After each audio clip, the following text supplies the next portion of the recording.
Hi అండి, welcome to లక్ష్మితో సరదాగా. ఈరోజు మనము అటుకుల ఉప్మా చేద్దాము. దీనికోసం 2 గ్లాసుల అటుకులు తీసుకుని శుభ్రంగా 2-3 సార్లు కడిగేసుకొని పక్కన పెట్టుకోవాలి. నీళ్లు శుభ్రంగా ఉంచేయాలి.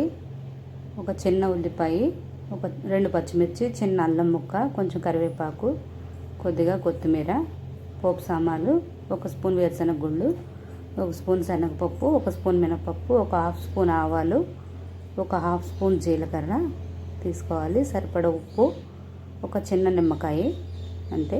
స్టవ్ వెలిగించుకుని బాండి పెట్టుకుని 2 స్పూన్ల ఆయిల్ వేసుకుని ముందు వేరుశనగ గుళ్ళు ఒకసారి వేయించుకొని ఆ తర్వాత పోపు వేసుకోవాలి. పోపు వేగిన తర్వాత ఉల్లిపాయ ముక్కలు, పచ్చిమిరపకాయ ముక్కలు చిన్నగా కట్ చేసి పెట్టుకొని అవి కూడా వేసుకోవాలి. కరివేపాకు, కొత్తిమీర కూడా వేసి కలిపి అటుకులు వేసేయటమే.